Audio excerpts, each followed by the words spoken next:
Bonjour à toutes et à tous, bien chers amis.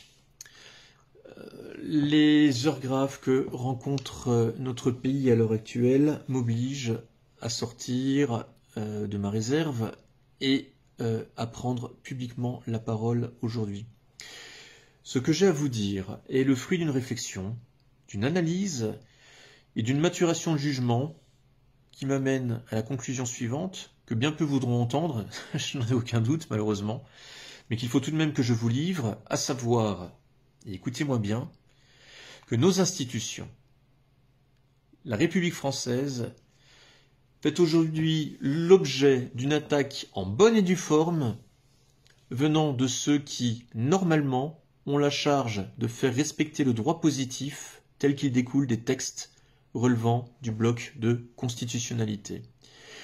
L'Assemblée nationale, la majorité présidentielle, tente purement et simplement par l'extension de ce pass sanitaire d'abolir l'ensemble de nos droits fondamentaux et libertés fondamentales et ce faisant de supprimer la Ve République en vidant de leur sens l'ensemble des normes constitutionnelles et des textes de droit positif qui en découlent. En d'autres termes, et je le dis, en d'autres termes, je l'affirme, nous faisons face à un coup d'État institutionnel. Il faut appeler un chat, il faut avoir le courage de le dire. Je suis fonctionnaire d'État. Je suis fonctionnaire d'État, je suis inspecteur des finances publiques, précisément. Par ailleurs, je suis sapeur-pompier volontaire depuis 2016, ayant voulu me rendre un peu plus utile en 2015 suite à la vague d'attentats qui ont malheureusement meurtri notre pays. Et à ce titre-là, je vous fais part de mon, je ne vais pas dire angoisse, mais je vous fais part de mes inquiétudes alors que l'on abolit purement et simplement notre système de loi au motif d'une pandémie. Et je pense qu'à travers l'oripeau que secoue le gouvernement pour attiser les peurs, pour créer la psychose, je pense qu'il s'agit là d'un cheval de Troie pour faire passer des projets entièrement liberticides. En tant que fonctionnaire d'État, je m'en inquiète. Je n'ai pas envie de servir un État totalitaire, et je le dis clairement aujourd'hui. On agite l'oripeau d'une pandémie. On attise les peurs. On met les Français dans un état de psychose. Et vous savez, en période de peur, il est très difficile de garder raison, il est très difficile de se livrer à une analyse. Aujourd'hui, la pression que met le gouvernement, ou que va mettre encore le gouvernement, crée déjà une dictature de l'immédiateté, et les gens ont très peu de recul pour analyser les choses. Or, pardonnez-moi, en tant que citoyen, je vais essayer de réfléchir. En tant que citoyen, je sais que la pandémie qu'on nous présente a fait 112 000 morts. Il y a, à ce jour, 112 000 morts du Covid depuis le début de l'épidémie. Eh bien, 112 000 morts, pardonnez-moi de le dire, mais c'est peanuts. C'est peanuts. Alors certes, le chiffre peut faire peur. Vous savez, je manie tous les jours des chiffres. C'est mon quotidien, c'est mon métier, c'est mon job. Les chiffres bruts, ils peuvent affoler, ils peuvent faire peur. Et justement, tout gestionnaire doit savoir relativiser ces chiffres, il doit savoir les comparer et surtout, il doit les recontextualiser. Eh bien, c'est ce que je vais faire devant vous. On va recontextualiser ces 112 000 morts, d'accord ? 112 000 morts, c'est 65 000 morts finalement du Covid en 2020. 65 000 morts du Covid en 2020 selon les chiffres officiels de Santé publique France. 65 000 morts.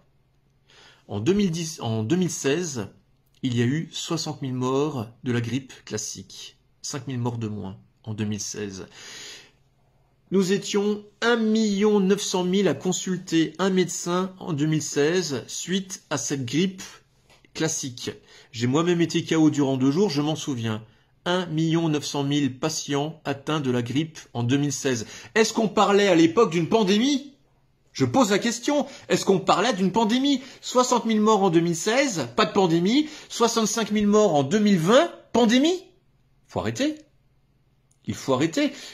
aujourd'hui, je demande à l'ensemble des acteurs de la sécurité civile, à l'ensemble des autorités sanitaires, de remettre les choses en place. Nous sommes fonctionnaires, nous avons décidé quand même effectivement de servir l'État, mais avant tout, nous servons la vérité. Je pense.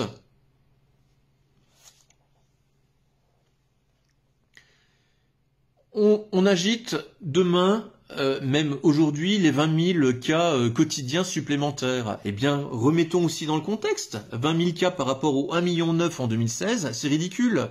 L'essentiel, c'est regarder le taux de létalité de ce virus. Le taux de létalité, il est ridicule. Il est ridicule. Voilà. Je ne pense pas qu'il y ait de véritable pandémie. Ces chiffres actuels, alors ils sont peut-être malheureusement caractéristiques d'une grosse grippe, certes, mais cette grippe, ces chiffres, il faut les minorer. Et en eux-mêmes, je pense qu'ils n'attestent pas l'existence d'une pandémie. Il faut arrêter de jouer sur les peurs. Et encore une fois, ces 120 000 morts, ces 110 000 morts, ils sont rien en un an et demi. Ces 65 000 morts ne sont rien par rapport aux 150 000 décès du cancer chaque année. Relativisons les choses. En relativisant, on se rassure. Par contre, il y a un mensonge d'État. Il faut dénoncer ce mensonge d'État. Je demande effectivement à l'ensemble des fonctionnaires de dénoncer ce mensonge d'État pour ceux qui ont eu des chiffres et qui ont des chiffres réels à produire, dénoncer ce mensonge d'État. Quand on sait qu'en plus le gouvernement a gonflé artificiellement les statistiques liées à la Covid, en imputant des morts qui relevaient d'autres pathologies, des AVC, des ACR, des maladies nosocomiales, etc., on a tout mis dans le pot commun des morts Covid, et on a gonflé artificiellement les chiffres. Mensonge d'État, manipulation des chiffres, manipulation, volonté dolosive de nous tromper. Enfin, je veux dire, à un moment donné, il faut que ça cesse. Et c'est sur ce fondement-là qu'on va instaurer l'obligation d'un pass sanitaire. Mais je n'ai pas choisi, moi, de servir ce genre d'État. En rentrant dans la fonction publique, en devenant sapeur-pompier, je n'ai pas choisi de servir un État totalitaire. Le pass sanitaire va interdire le personnel hospitalier de soigner une personne qui n'aurait pas fait l'objet d'une vaccination. Ça va à l'encontre même du code de la déontologie, principe de non-discrimination, article 4127-7 du code de la santé publique. Pire, quand je vous dis qu'on est dans la méconnaissance totale des règles de droit, pire, on a gonflé artificiellement les chiffres, mais en plus, on a gonflé les morts, le nombre de morts.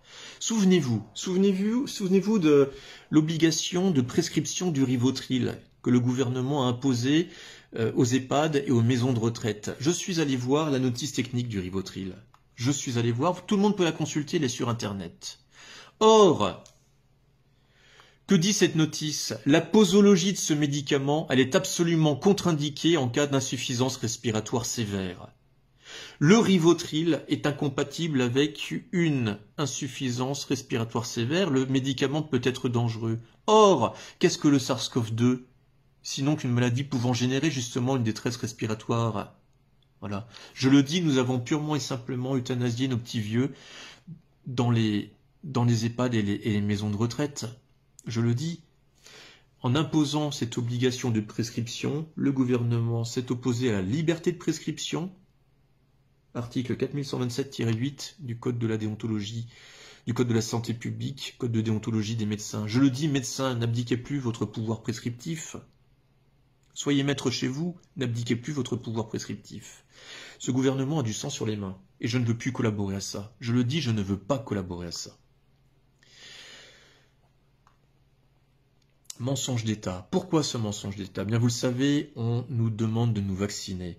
On fait peur aux Français et avec un odieux chantage d'ailleurs économique. Vaccinez-vous, sinon vous perdrez votre emploi. Vaccinez-vous, sinon vous n'aurez plus accès aux facultés, aux facilités de la vie courante, etc. Tout ce qui fait les joies du quotidien, restaurants, etc., etc. Vous serez des sous-citoyens. Vaccinez-vous. Je ne suis pas contre le vaccin. Je ne suis pas contre le vaccin. J'ai dû me faire vacciner 3 fois contre l'hépatite B lorsque je suis rentré chez les sapeurs-pompiers. Voilà, je ne suis pas contre le vaccin, sauf que quand je me suis fait vacciner, je sais ce qu'on m'a inoculé. On m'a inoculé un principe viral amoindri, inactif, avec quelques adjuvants, de l'aluminium, pour que mes cellules, mes globules blancs, vous savez, les fameux leucocytes T, mais les globules blancs, viennent lutter contre cet organisme extérieur, qu'ils ont reconnu, contre l'agression de cet organisme extérieur, et puis ils s'entraînent à lutter contre la maladie. C'est ça un vaccin traditionnel. Or, le vaccin contre la Covid-19 n'a rien d'un vaccin traditionnel. Vous connaissez cette histoire d'ARN messager, ces fameux ARN messagers.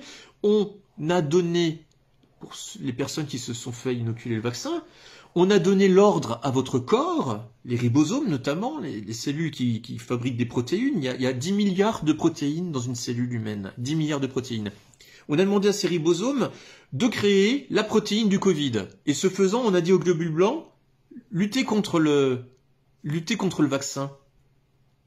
Ça n'a rien à voir avec un vaccin traditionnel. Aujourd'hui, votre corps a la mémoire de cet ARN, par cet ARN messager, a la mémoire de la particule du Covid. Comme il a la mémoire des particules, des cellules du foie, du rein, etc., de vos cheveux, eh bien aujourd'hui, il a la mémoire, une fabrication, ou comme il a la mémoire, par exemple, de la fabrication de l'insuline, etc., toutes nos hormones, etc., aujourd'hui, votre corps humain a la mémoire nécessaire pour créer un organisme étranger qui ne participe non plus au bien-être corporel, mais qui est potentiellement un danger pour votre corps. À tel point que certains médecins, certains anciens médecins militaires ont dit attention, la vaccination contre la Covid-19 est potentiellement une arme bactériochimique. Et là, ça change la donne. Ça change la donne, d'autant plus qu'il n'y a aucune autorisation de mise sur le marché de ce vaccin. Et ce faisant, je suis certain qu'on ne vous a pas dit la réalité de ce vaccin, ce qu'il en était. Donc il y a une méconnaissance de votre part, il y a une manipulation à votre égard. Voilà. J'ai sincèrement peur pour les gens qui se sont fait inoculer ce vaccin. Surtout quand vous avez le président du conseil scientifique qui nous dit il va y avoir un variant en décembre, je ne sais pas d'où il le sort, il va y avoir un variant en décembre. Vous pouvez être certain qu'en décembre, mesdames et messieurs qui vous êtes fait inoculer ce premier vaccin contre la Covid-19, vous pouvez être certain qu'en décembre, on va vous demander de vous faire vacciner encore. C'est-à-dire que on vous a déjà injecté un ARN pour créer un ADN. Une séquence. On va vous injecter une autre séquence, et mis bout à bout ces séquences. Je ne sais pas à terme ce que ça va donner. Voilà. Je pense aujourd'hui qu'il y a des gens qui sont ralliés à une volonté néolibérale d'eugénisme mondial, tout simplement. Et quand vous écoutez des gens comme Jacques Attali, etc., qui sont dans l'entourage d'ailleurs proche d'Emmanuel Macron, quand vous entendez ces gens-là, il y a de quoi être inquiet. Et il y a d'autant plus à être inquiet quand vous allez sur le site aussi justement du Sénat et que vous voyez des rapports, allez voir un onglet travaux parlementaires, le rapport crise sanitaire et outils numériques, et vous verrez que ce qu'on nous prépare, c'est une véritable dictature sanitaire. Au-delà de la dictature sanitaire, on rentre véritablement dans un monde tel que George Orwell dans 1984 ou Bienvenue à Gattaca, le film, un très beau film d'ailleurs, tel que ces œuvres nous le présentent. Allez sur le site du Sénat, vous verrez, c'est effrayant. Effrayant. On nous parle du contrôle des déplacements avec un bracelet électronique, etc. On nous parle d'outils numériques qui pourraient permettre d'exercer un contrôle effectif, exhaustif et en temps réel du respect des restrictions. On nous parle d'assortir en même temps de sanctions dissuasives et tout cela fondé sur une exploitation des données personnelles encore plus dérogatoire. Voilà. Contrôle des déplacements, contrôle de l'état de santé via des objets connectés. C'est effrayant. On va être capable à distance de vous dire, de savoir si vous avez la fièvre, etc. Et là, le Sénat le dit bien dans ce rapport, l'utilisation de ces objets connectés serait cette fois-ci obligatoire et les données seraient exploitées à des fins de contrôle. Vous savez, Stop Covid, c'est sur la base du volontariat. Là, ce que nous propose le Sénat, c'est un contrôle obligatoire via une connectique. C'est effrayant, effrayant. Informez-vous, informez-vous, lisez, informez-vous. Contrôle des fréquentations, alors si vous avez un petit peu de fièvre, on vous oblige de rester à la maison, à distance. Contrôle des transactions, on va surveiller vos comptes bancaires. C'est marqué noir sur blanc, afin de vous imposer une amende automatique. On va regarder votre compte bancaire afin de détecter un achat à caractère médical qui peut suggérer une contamination ou un acte de contrebande en période de pénurie. Mais je vous assure, Big Brother, Big Brother. Ou encore, on va pouvoir détecter la poursuite illégale d'une activité professionnelle. Quand vous savez pourquoi Macron a vendu à Microsoft l'ensemble des comptes, nos comptes individuels, nos comptes privés de la caisse primaire d'assurance maladie, c'est Microsoft qui gère tout ça. Français, ouvrez les yeux. Français, ouvrez les yeux. Macron a vendu, a bradé notre indépendance énergétique en 2014 en vendant la part énergétique d'Alstom aux Américains. Il a bradé notre souveraineté militaire, puisqu'Alstom construisait aussi les turbines des sous-marins d'attaque nucléaire et nos bâtiments. Voilà, Macron a vendu nos libertés fondamentales à Microsoft, et je peux vous dire, Microsoft va nous fliquer. Nous serons fliqués. On va dire, ce type-là, il est complètement complotiste. Il est complotiste. C'est écrit noir sur blanc dans des rapports du Sénat. Noir sur blanc. Ça fait peur. Je ne veux pas être, sincèrement, je ne veux pas contribuer pour le moindre chouïa à ce gouvernement dictatorial qu'on est en train de mettre sur place. Je ne le veux pas pour mes enfants. Je suis père de famille et je me refuse de collaborer à ce monde qu'on est en train de mettre en place, et je demande à l'ensemble des fonctionnaires d'État, à l'ensemble des membres des forces de l'ordre de faire valoir un droit de retrait. Je le dis. Et je demande à l'ensemble des Français, soutenez vos forces de l'ordre. Ces gens-là sont... ces gens-là sont pleins de valeurs, je vous assure. Il faut être courageux pour être gendarme devant une foule de 100 000 personnes. Il faut être courageux, je le dis. Ces gens-là sont pleins de force, ils aiment, je dirais aussi, le sens du service, comme moi j'ai le sens du service dans le métier que je fais. Moi je rencontre des fonctionnaires qui aiment rendre service à la population, aux redevables. On s'est engagé dans la fonction publique pour ça. Ces gens se sont engagés dans les forces de l'ordre pour ça. Ils ont prêté serment d'ailleurs, hein, d'obéir à la loi, d'obéir à leur chef et d'obéir à la loi. Mais la loi, et je vous le disais tout à l'heure, cette loi pour laquelle ils ont prêté serment hier, cette loi, on tente de l'abolir. On tente de l'abolir. Faites valoir votre droit de retrait. Et j'irai encore plus loin. On peut aller encore plus loin. Je reviendrai vers vous pour ça. Français, soutenez vos policiers, soutenez vos gendarmes. Vous avez une colère légitime. Nous sommes en colère. Ce qui se passe est véritablement et profondément indignant. Pour ceux qui ont un tant soit peu de conscience ou de lucidité, les chefs doivent avoir la lucidité. Et je trouve qu'en France, nos chefs manquent de lucidité. C'est effrayant, c'est effrayant. Ils sont voués, ils sont soumis à la loi, c'est impressionnant. Il faut avoir une grandeur d'âme aussi. Hein, voilà, c'est ce qui fait le chef. Voilà. Français, soutenez, sympathisez avec vos forces de l'ordre. Ne caillassez pas les policiers, ne caillassez pas les gendarmes. Vous êtes indignés, soyez dignes dans votre colère. Faites des marches blanches. Taisez-vous. Ayez une colère sourde, mais réelle. Je pense que le silence est d'or. Vous savez, le silence est d'or. La parole est d'argent, le silence est d'or.